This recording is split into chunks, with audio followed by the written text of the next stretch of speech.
너희는 누룩 없는 자인데 새 덩어리가 되기 위하여 묵은 누룩을 내버리라. 우리의 유월절 양 곧 그리스도께서 희생되셨느니라. 이러므로 우리가 명절을 지키되 묵은 누룩으로도 말고 악하고 악의에 찬 누룩으로도 말고 누룩이 없이 오직 순전함과 진실함의 떡으로 하자. 거룩한 새벽의 기도자 여러분, 주님을 만나는 일의 영광을 기도하며 오늘 우리가 읽어갈 말씀은 레위기 23장 1절로부터 14절까지의 말씀인데 주의 말씀을 힘입어 하늘 지혜를 따라 기도하며 믿음의 다름질이 형통하기를 소망합니다. 우리가 읽어가는 이제 23장부터는 레위기의 우리 일상에서의 거룩한 삶의 규례를 설명하고 있는 17장에서 27장까지의 단락 중에 십계명을 중심으로 이루어지는 정결 규례, 그 안에 배나도 성적인 정결함에 대한 중요성을 생각해 보았고요. 21장, 22장에서 제사장의 본, 완전함에 대한 그의 신체조차도 흠이 없어야 된다는 규례, 먹는 것을 조심해야 하고 백성들과 더불어 함께 삶을 공유하는 풍요로울 때도 어려울 때도 같이 짊어지고 가는 제사장의 성물 규례에 대한 말씀을 보았고 이제 보다 구체적으로 우리의 일상 안에 종교적인 다양한 규례가 둘러지고 있는 말씀을 보게 되는데 그 중에서 특별히 23장은 여호와의 7대 절기가 나온 절기 모음집입니다. 이 절기의 개념은 하나님 백성들이 하나님의 은혜와 사랑을 따라 이루어가는 약속의 땅에서 지켜야 될 거룩한 삶과 그들의 일상에서 구현할 축제 이야기들이고 농경 시대로 들어가니까 광야의 목축 개념이 아닌 한 해 농사를 가지고 이루어지는 부분이니까 농경 문화의 봄절기의 4개, 여름이 지나고 가을절기의 3개의 절기가 다 농산물을 어떻게 거두고 그 안에서 감사하고 그 안에 지켜야 될 일상생활에 대한 이야기지만 그 안에 하나님과 더불어 살아가는 신앙의 축제의 의미를 우리가 만나보게 됩니다. 그리고 그것은 단지 과거의 이스라엘 백성들의 농경 문화일 뿐 아니라 그 안에는 곳곳에서 우리 예수 그리스도를 기억하고 회고하고 그리스도 안에서 살아가는 오늘날의 세대 이해를 열어갈 수 있는 중요한 구원의 메시지가 함께 담겨져 있다는 것도 잊지 마셔야 합니다. 23장은 여호와의 절기라는 언명이 들려져 있습니다.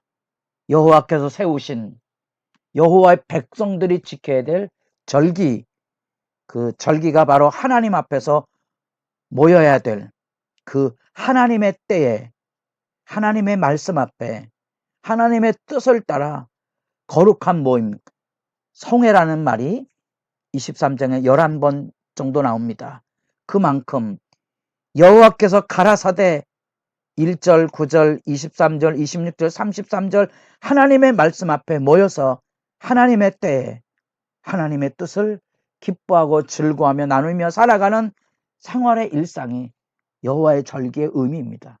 그 여호와의 절기가 23장에 7개가 대표적으로 언급이 되고 있고 이것이 매년 반복되어져 가는 그런 일상의 규례입니다. 그런 점에서 여호와의 절기의 핵심은 우리가 너무도 잘 아는 대로 안식일을 기반하고 있죠. 안식일의 핵심이 뭐죠? 쉼입니다. 천지를 창조하시고 하나님께서 쉬셨다는 거죠. 쉬었다는 말은 힘들어서 쉬신 게 아니겠죠. 이해하셔야 돼요. 쉼은 성경이 말하고는 쉼은 단지 힘들어서 쉬는 게 아니고요. 하나님이 창조하신 그 놀라운 은혜를 함께 기억하고 기뻐하고 감사하는 겁니다. 이를 쉰다는 절제의 의미보다 더 중요한 것은 일에 대한, 하나님이 주신 것에 대한, 하나님과 더불어 산 삶에 대한 감사와 기쁨과 평안을 누리는 데 있습니다. 우리식으로 이해해서 토요일날 24시 땡 치면 다시 주일 지난 24일 땡 쳐야, 제가 잘할 때는 실제로 그렇게 가르친 경우가 있습니다. 시험 때가 됐는데 주일날 공부를 못하게 하는 거죠. 24시간이 넘어가야 되니까. 그럼 뭐 하죠? 주일날 예배 갔다 와서 12시가 넘을 때까지 자야 된다는 거야. 자는 건 죄가 아닌데 공부하는 건 죄입니까? 제가 고등학교 때 고민했던 부분이에요. 여러분, 쉼의 개념을 잘 정돈하시고 이해하시는 게 필요합니다. 어떤 선택을 하든지 그거는 자유입니다. 중요한 것은 이 쉼의 개념이 하루라는 일정한 그 규례의 규정은 있지만 그 안에서 지키는 다양한 삶의 방식은 열려져 있어야 되는 겁니다. 뭐가 쉼인가? 그런 점에서 안식일은 천지를 창조하신 개념으로 출애굽기 20장에 사계명에 나오지만 신명기 5장으로 내려가 보면 또다시 십계명에 대한 증거할 때 안식일은 애굽에서 구원받은 구원의 날로서의 의미를 가지고 있습니다. 구원받은 사람은 구원의 일을 해야 합니다. 그게 쉼입니다. 구원받은 기쁨을 누릴 수 있어야 됩니다. 그 역사를 이루어가야 됩니다. 그래서 안식일의 계명이 가지고는 여호와의 절기의 출발은 하나님께서 주신 삶의 이 놀라운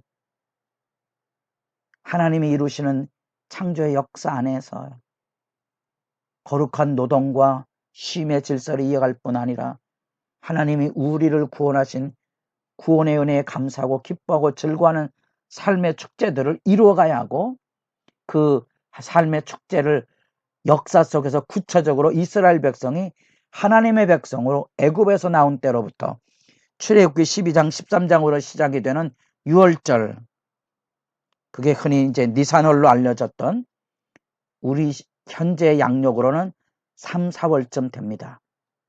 그때로부터 새로운 종교력이 시작이 됩니다. 이게 종교적인 새로운 해입니다. 구원의 새해죠. 6월절이 이루어지고 가장 일반적인 규례입니다. 다음날 일주일 동안 누룩을 넣지 않은 딱딱한 떡을 먹습니다. 누룩을 넣지 않았으니까 별로 그렇게 달갑지 않은 맛이 없는 빵이겠지요. 일주일 동안 그것을 경험하는 겁니다.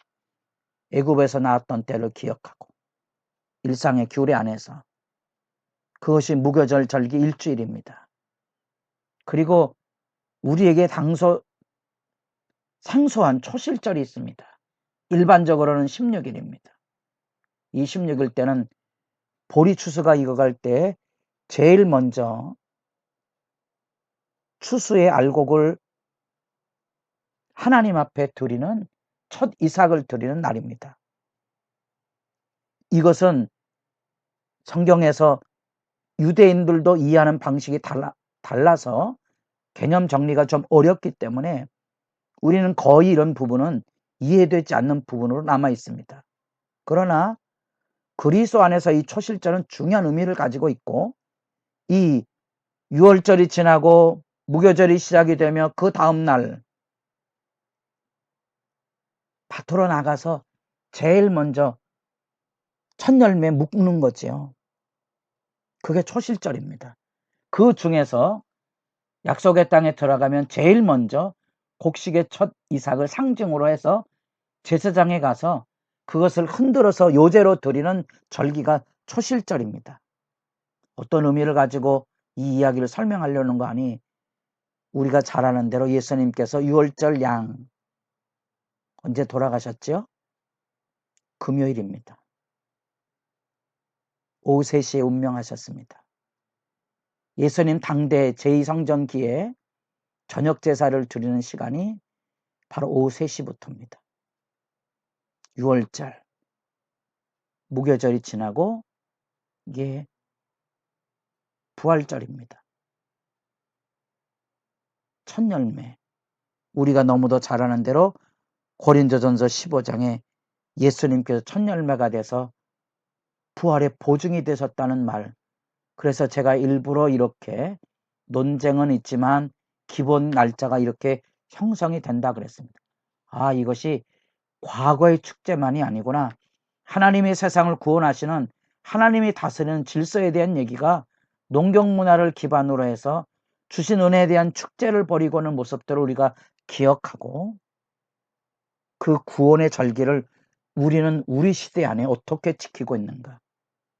사실은 우리가 구원의 은혜를 말한다고 말하며 유월절, 주님께서 십자가에 달리신 고난주간은 지킵니다. 부활절을 지킵니다. 성령 오심을 지킵니까? 주의 재림의 날을 기억합니까? 우리는 어떻게 주님의 오심을 준비하고 삽니까? 우리 시대 안에 구원의 절기를 만들어가는 일이 소중합니다. 단지 논쟁이 되고 있는 오늘날의 이 성탄절 이런 문제가 왜 우리들에게 가볍게 잃어버린 축제가 되었는지, 왜 성탄절의 축제가 이제 교회에서 의미를 잃어버리게 됐는지 가슴 아프게 생각하셔야 됩니다. 구원의 축제를 만들지 못했기 때문에 그렇습니다. 창조와 구원으로 이루어지는 이 안식일의 쉼은 하나님이 주신 그 크신 은혜와 사랑을 기뻐하고 즐거워하는 것인데, 이렇게 선연하게 구원의 절기가 열려져 있을 때 우리는 우리 시대 안에 어떻게 하나님을 기뻐하고 즐거워하며 하나님이 주신 은혜를 나누며 사랑을 나누며 살아가는지, 우리 시대의 신앙의 축제를 고민하시며 주님 앞에 기도하는 시간이 깊어져 가기를 바랍니다.